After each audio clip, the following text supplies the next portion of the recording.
Good evening everyone, जय Jagannath. Odisha kitchen को आपण मानक बहुत बहुत स्वागत, नमस्कार। देखुं तो भेंडी गुड़ा के फ्रेश देखा आते हेल्दी। ये हूँ आम बाड़ीर भेंडी, से फ्रेश देखा ये ना सार मिसी ना कौन केमिकाल। ताकू बढ़िया भाव 2-3 थर पानी धोईदेवा आ पूरा ड्राए करने।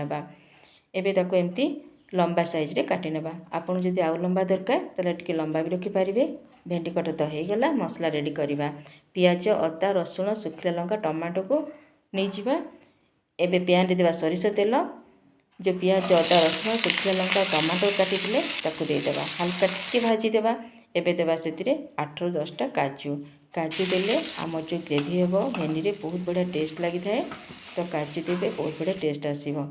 आउ टिके भाजी नेबा। भाजी सारा पर ताको प्लेट को काढ़ी नेबा, ठंडा होगा साइड करदेबा। से पैन देवा आउ टिके सरिष तेल आ भेंडी को भाजी नेबा। देखो भेंडी को भाजवा जमी भेंडी पानी पूरा सब सुखीज। देखो पानी सुखी आसला। एपटे आमर पियाज, अदा, रसुण सब ठंडा हो जाए। मसला बने नेबा।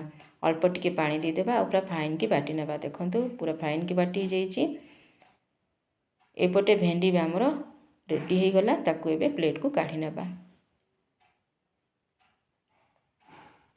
एबे से पैन रे आउटे तेल देबा। देबा 1 चामच जीरा, खंडे डालचीनी, 1 तेजपत्र, जो मसला बाटिक रखी ताकू देदेबा। आ भल भावे ताकू कषि नेबा। 1 मिनट कषि सारा पर से देबा हलदी पाउडर, लंका पाउडर, धनिया पाउडर, जीरा पाउडर।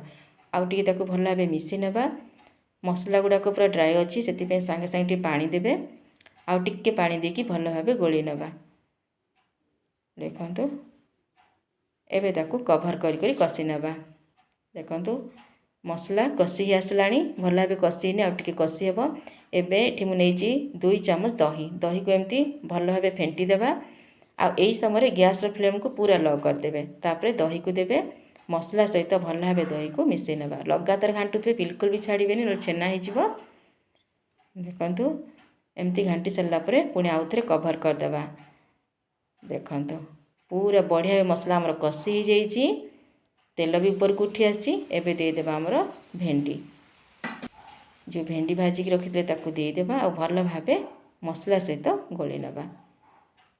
देखो आमे तो लुण आगु बिल्कुल देने, तो एबे स्वाद अनुसार लुण दे देबा।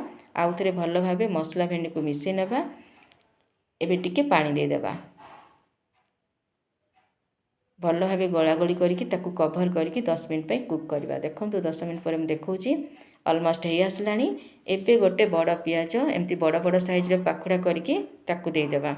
जेतेबेले आमे खाइबे ना से पियाज हम पाटे लागले बहुत टेस्ट लागे। देखो आउ 5 मिनट पे कुक करली। Total 15 minute. 15 मिनट पर मैं देखौची। एबे दे देबा 1 चामच गरम मसला। आउ 5 मिनट पे कभर करके कुक करवा। टोटाल 20 मिनट पे आमे भेंडी को कुक करवा। रेडी हो गला। धनिया पत्र दे सजाई देबा। रहूची आउ गोटे वीडियो देखा। बाय बाय, जय जगन्नाथ।